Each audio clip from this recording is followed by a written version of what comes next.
Hi everyone, this is Veronica. आज का topic है हमारा बोटानिकल ब्लेसिंग्स पे। यहाँ पे हम एक पेड़ के बारे में पढ़ने जा रहे हैं जिसका नाम है महुआ।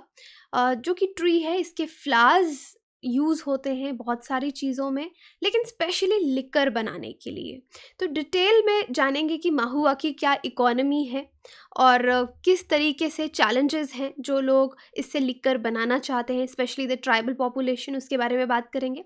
आपकी कोई भी क्वेरी हो, आप मेरे साथ कनेक्ट कर सकते हैं फेसबुक पे, because I always feel together we can make a huge difference. किसी भी सोशल मीडिया पे आप कनेक्ट कर सकते हैं, इंस्टा पे, टेलीग्राम पे। पीडीएफ आपको सिर्फ और सिर्फ मेरे टेलीग्राम चैनल पे ही मिलेगा।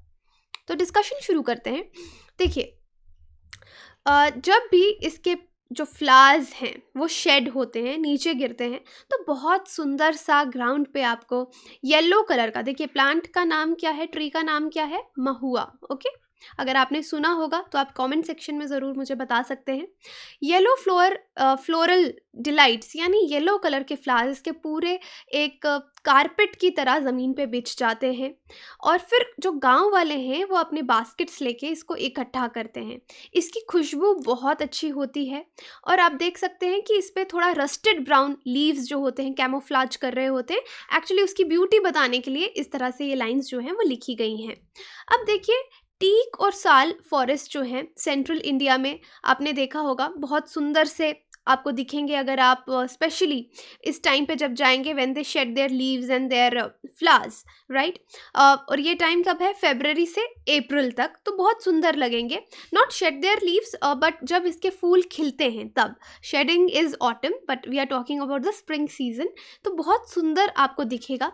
लेकिन एक प्लांट है जिसके बारे में हम कम बात करते हैं, वो है महुआ। अदरवाइज दो और प्लांट्स के नाम लेती हूँ। सीमल, बॉम्बैक्स के बारे में आपने सुना होगा, रेड कलर के फ्लावर्स होते हैं इसके, और इसको कॉटन ट्री बोला जाता है। और फ्लेम ऑफ द फॉरेस्ट जो है आपका पलाश ट्री, वहाँ पे उसको भी आपने देखा होगा। लेकिन इसके बाद आता है आपका महुआ। महुआ का साइंटिफिक नेम है मधुका लॉन्जीफोलिया। ये भी बहुत सुंदर है। इसके जो फ्लावर्स हैं इस तरीके से ज़मीन पे येलो, तभी येलो कारपेट बोला था, वो गिरते हैं। एक ड्राई डेसिडियस ट्री है, और ये सबसे ज़्यादा कहाँ पाया जाता है, मध्य प्रदेश, झारखंड, छत्तीसगढ़, उड़ीसा, महाराष्ट्र और बिहार में। अब जो ट्राइबल कम्युनिटीज़ हैं, स्पेशली जो गोंद और बायगा ट्राइब्स हैं मध्य प्रदेश की, वो महुआ फ्लावर्स को कलेक्ट करती हैं, इनके फ्रूट्स को कलेक्ट करती हैं, लीव्स को कलेक्ट करती हैं इन महीनों में। किस लिए? क्योंकि इनका इकोनॉमिक इम्पॉर्टेंस है। क्या इकोनॉमी है इनकी, वो मैं आगे आपको बताऊंगी। लेकिन सबसे पहले देखिए, आज का टॉपिक हम डिस्कस कर रहे हैं एक तो ट्राइबल्स की इकोनॉमी को पढ़ने के लिए, कि ये एक नॉन फॉरेस्ट प्रोडक्ट है जिसको वो बेचते हैं, उनकी इकोनॉमी को फ़ायदा होता है। और महुआ, वैसे भी इसको बोटानिकल ब्लेसिंग कहा गया है। बॉटनी जो सब्जेक्ट है, that is a study of plants. तो इससे उनको इकोनॉमिकली जो फ़ायदा होता है, और उसके साथ साथ लिकर, क्योंकि ये लिकर बनाने के काम आता है। और आप जानते हैं कि लिकर के लिए इंडिया में बहुत ज़्यादा प्रोहिबिशंस हैं, बहुत ज़्यादा टैक्सेशन है। तो किस तरह से कोप अप करते हैं लोग, इसको हम डिस्कस करेंगे। अब देखिए, महुआ जो है, अगर आप देखेंगे, इसको हिंदुइज्म में भी मेंशन किया गया है, बहुत सारे एंशियंट स्क्रिप्चर्स में आपको ये मिलेगा। उसके बाद जो 4th सेंचुरी के पोइट थे कालिदास, उन्होंने भी इसको मेंशन किया था कि शिव के कंसोर्ट में पार्वती जो हैं वो इसको पहन के, फ्लावर्स की माला अपने गले में पहन के आई थी। लेकिन जो ट्राइबल्स हैं वो अपने आप को मेन स्ट्रीम हिंदुइज्म से कनेक्ट नहीं करना चाहते, तो वो कहते हैं कि इनको एज अ ट्राइबल, जो फॉरेस्ट ड्वेलर्स जैसे यूज़ करते हैं, उसी तरह की हिस्ट्री से कनेक्ट किया जाए। अब ये ट्री बहुत ज़्यादा मिलता है ट्राइबल डोमिनेटेड एरियाज़ में, झारखंड में, मध्य प्रदेश तो मैं आपको बता चुकी, झारखंड में, छत्तीसगढ़ में इसको ट्राइबल या फॉरेस्ट ड्वेलर्स जो हैं वो कलेक्ट करते हैं। बस्तर में बहुत ज़्यादा ग्रो करता है, छत्तीसगढ़ में, ओके। और स्पेशली जो आपका ये नक्सल हिट एरियाज़ है यहाँ पे। अब देखिए, डीप पॉवर्टी और एलिनेशन, नक्सलाइट्स का एक प्रॉब्लम, हम हमेशा इसको काउंट करते हैं। तो देखिए, ये एक प्रॉब्लम है कि ये जो प्लांट है या ट्री है, इसके जो फ्लावर्स हैं, चाहे इनका इकोनॉमिक इम्पॉर्टेंस है, ट्राइबल्स इसको कलेक्ट करते हैं, बट इस तरह से नक्सल्स के जैसे रीजंस हैं, इन हिट एरियाज़ में इसका बहुत ज़्यादा दाम नहीं मिल पाता, इतने ज़्यादा पैसे वो लोग नहीं कमा पाते। लेकिन डेफिनेटली जो ब्यूरोक्रेट्स हैं वो एफर्ट्स लगा रहे हैं कि महुआ की इस मार्केट को थोड़ा मॉडर्नाइज किया जाए ताकि ट्राइबल्स को फ़ायदा हो। अल्टीमेटली हमको किसकी इनकम बढ़ानी है? ट्राइबल्स की, ताकि वो मेन स्ट्रीम इंडिया से कनेक्ट कर पाएँ। अब देखिए, जनवरी में झारखंड में एक कॉन्फ्रेंस हुई, झारखंड ने होस्ट किया ये कॉन्फ्रेंस। यहाँ पे 4 मिलियन रुपीस की बात की गई कि उनको महुआ की एक रिसर्च सेंटर बनाया जाएगा, जहाँ पे एग्रीकल्चरल प्रोडक्ट्स जो हैं उन पे इंक्लूडिंग महुआ, उन पे रिसर्च होगी कि उनको किस किस चीज़ के लिए यूज़ किया जा सकता है। तो बहुत ही वेलकम चेंज है। और Indian state has rarely been a friend of Mahua. अब इंडिया में महुआ को इतनी ज़्यादा इंपॉर्टेंस नहीं दी गई। क्यों नहीं दी गई? क्योंकि इससे लिक्कर बनती है, शराब बनती है, और इंडिया में वैसे भी जैसे गुजरात, बिहार जैसी स्टेट्स हैं जहाँ पे शराब बिल्कुल बैन है, लिक्कर बैन है, वहाँ पे महुआ भी बैन है। तो वहाँ पे गवर्नमेंट्स या लोग ये नहीं समझते कि महुआ के और भी इम्पोर्टेंस हैं, और भी चीज़ों के लिए ये इम्पॉर्टेंट है। अगर महुआ की लिक्कर अभी तक सिर्फ गोवा में इसको ग्रो करने दिया जाता है और वहाँ पे इसकी लिक्कर बनती है, और कर्नाटका भी अब कुछ स्टेप्स लेने वाली है कि महुआ का लिक्कर वहाँ पे भी बिके। तो लिक्कर जो है इसको बहुत बुरी तरह से इंडिया में रेगुलेशन की जाती है, टैक्सेशन की जाती है, प्रोहिबिशन बहुत रहती है, और ये सब कॉलोनियल टाइम से होता आ रहा है, हम देख रहे हैं। इसके बाद देखिए, समझना ये ज़रूरी है कि महुआ सिर्फ लिक्कर के लिए ही नहीं, बल्कि इसको फूड में भी यूज़ किया जाता है, मेडिसिन में भी यूज़ किया जाता है, ऑयल्स में यूज़ किया जाता है। इसके जो फ्लावर्स हैं उसकी सब्ज़ी बना के लोग खाते हैं वेजिटेबल्स की तरह, जो इसकी ब्रांचेस हैं उसको दातुन की तरह यूज़ किया जाता है। ऑयल्स, एरोमेटिक ऑयल्स इसके जो सैप से बनाए जाते हैं। तो इसके और भी ज़्यादा फ़ायदे हैं, लेकिन इसका जो इंटर स्टेट ट्रेड है उसको बैन करके रखा है, और कुछ डिस्ट्रिक्ट्स में तो मतलब उस पर काफ़ी रेगुलेशंस हैं, और कुछ डिस्ट्रिक्ट्स में तो ये बिल्कुल ही बैन है। अब महुआ इकोनॉमी की बात समझिए। अब नॉर्मली जो लोग हैं, जब राबी और खारिफ सीज़न नहीं है, तो ये इस तरह से महुआ का जो टाइम है, ये फ्लावर्स लोग कलेक्ट करते हैं। अब देखिए, महुआ फ्लावर जो है, और इसके साथ साथ तेंदू लीफ क्या है? जिससे आपकी बीड़ी बनती है स्मोकिंग के लिए। ये सब चीज़ें किस में आती हैं? नॉन टिम्बर फॉरेस्ट प्रोड्यूस, जिसको NTFP बोला जाता है। ये एक ऑल्टरनेट लाइवलीहुड देती है फार्मर्स को। जो फार्मर्स हैं उनके लिए जब राबी और खरीफ सीजन नहीं है, तो एक ऑल्टरनेटिव है कि नॉन टिम्बर फॉरेस्ट प्रोड्यूस को वो बेच के पैसे कमा सकते हैं।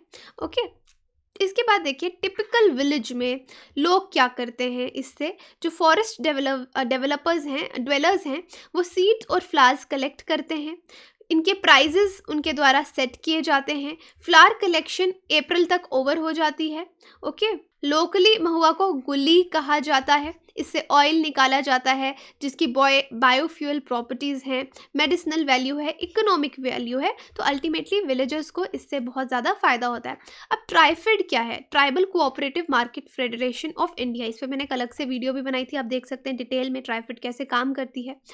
करंट प्राइस जो है पर केजी महुआ फ्लावर्स का 25 to 30 रुपीज़ पर केजी बिकता है, या मैक्सिमम 40 रुपीज़ पर केजी बिक जाएगा। तो अगर आप देखें, एक महुआ ट्री सपोज 200 केजी फ्लावर्स जो है उसके एक बार में अगर वो शेड करता है, तो एक जो इंसान उसको कलेक्ट करेगा वो 1000 to 2000 रुपीज़ एनुअली, 1000 से 2000 रुपये कमा सकता है।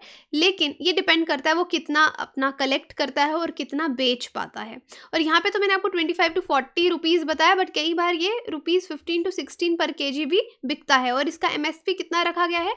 ₹20 पर केजी। अब इसकी कलेक्शन को इम्प्रूव करने के लिए, ताकि फार्मर्स इसको और ज़्यादा कलेक्ट करें, अलग अलग स्टेट गवर्नमेंट्स कुछ कुछ स्टेप्स ले रही हैं, इनिशिएटिव्स ले रही हैं। जैसे महुआ नेट्स बिछाए जा रहे हैं, क्योंकि इस फ्लावर को कभी भी तोड़ा नहीं जाता, जब ये ज़मीन पे गिर जाता है तो कलेक्ट किया जाता है। तो नेट्स जो हैं वो ज़मीन पे बिछाए जाते हैं ताकि इनका कलेक्शन ईजी हो जाए, लोग ज़्यादा से ज़्यादा कलेक्ट करके उनको बेच पाएँ। और फिर गवर्नमेंट किस तरह के स्टेप्स ले रही है कि महुआ के स्टोरेज गोडाउन्स बनाए जाएं, प्लांटेशन ट्रीज जो हैं, ताकि ट्राइबल, अल्टीमेटली हम ये टॉपिक क्यों डिस्कस करें कि ट्राइबल इकोनॉमी को कैसे ग्रो करना है।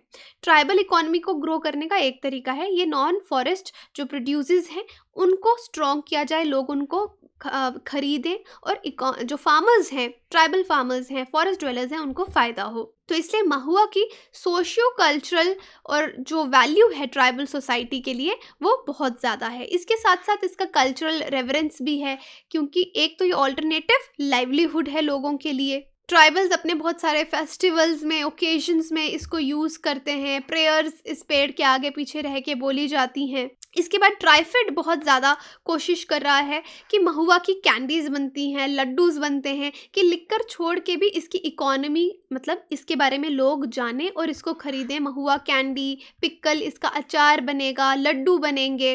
तो इस तरह की बहुत सारी चीज़ें उन्होंने लोगों को बूस्ट किया है, एनकरेज किया है कि आप बनाओ। तो इस चीज़ से देखिए एक फ़ायदा क्या होगा, ये जो पूरा टॉपिक हम डिस्कस कर रहे हैं, कि एक तो ट्राइबल्स की इनकम जो है वो इंक्रीज़ होगी, ऑल्टरनेटिव लाइवलीहुड मिलेगा। और दूसरा, जैसे मैंने आपको बताया कि बहुत सारी स्टेट्स में ये बैन है, इंटरस्टेट ट्रेड इसका काफ़ी रेगुलेटेड है। तो अब लोग लोग क्या करते हैं, इल्लीगल ट्रेड करते हैं। क्योंकि अगर इसका जो लोग घर में लिकर प्रोड्यूस करते हैं, ब्रू करते हैं, तो गवर्नमेंट उसको अलाउ नहीं करती। एक घर में सिर्फ 5 लीटर्स ही आप कंजम्पशंस के लिए रख सकते हैं, बेचने के लिए लिकर नहीं रख सकते। लेकिन फिर भी ट्राइबल्स कई बार इसको बैन होने के बावजूद भी इलीगली ट्रेड करते हैं, और कई बार बैड बैचेस रहते हैं और आप पढ़ते हैं किस तरह से जहरीली शराब से लोग मर गए, तो वो पॉइजनिंग होती है। तो उस चीज़ को रोकने के लिए ट्राइफेड चाहता है कि इस महुआ का इम्पॉर्टेंस बाकी प्रोडक्ट्स के लिए इंक्रीज़ हो, जैसे अचार डाल रहा है, सब्ज़ी के लिए यूज़ कर रहा है, इसकी कैंडीज़ बन रही हैं, ओके, या लड्डू बन रहे हैं, इसलिए डाइवर्सिफाई करने की कोशिश की जा रही है और इस तरह के इनिशिएटिव्स लिए जा रहे हैं। अब इस पूरी चीज़ के लिए वे अहेड यही है कि ये जो रेगुलेशंस हैं, जो महुआ पूरी इकोनॉमी है, इसको सिर्फ लिकर के तौर पे ही ना देखा जाए, इसके बाकी प्रोडक्ट्स को भी देखा जाए, और इसकी ट्रेड को आप रेगुलेट करो बट थोड़े ईजियर, ताकि ट्राइबल्स के लिए थोड़ा इजी रहे। अब वर्ल्ड ऑब्जर्व करता है इंटरनेशनल डे ऑफ फॉरेस्ट हर साल 21 मार्च को। तो यहाँ पे एग्रो फॉरेस्ट्री का रोल समझना हमारे लिए बहुत ज़्यादा इम्पॉर्टेंट है। और ये जो ऑल्टरनेट लाइवलीहुड्स हैं, चाहे वो महुआ से आ रहे हैं या किसी और जगह से आ रहे हैं, हमको इस तरह के इनिशिएटिव्स लेने चाहिए कि जो ट्राइबल्स हैं या फॉरेस्ट ड्वेलर्स हैं उनको ऑल्टरनेट लाइवलीहुड मिले। तो यही था आज का डिस्कशन, जहाँ पे हमने महुआ के बारे में जाना, महुआ इकोनॉमी क्या है, क्या चैलेंजेस हैं, और किस तरह से ट्राइबल्स को इससे इकोनॉमिकली फ़ायदा हो सकता है। आपकी कोई भी क्वेरीज हो आप मुझसे कनेक्ट कर सकते हैं। बाकी आप हमारी साइट विजिट कर सकते हैं, एप्लीकेशन डाउनलोड कर सकते हैं। कोर्सेज़ की जानकारी के लिए EMI पे भी अवेलेबल हैं, सारी जानकारी आपको मिलेगी। Thank you so much.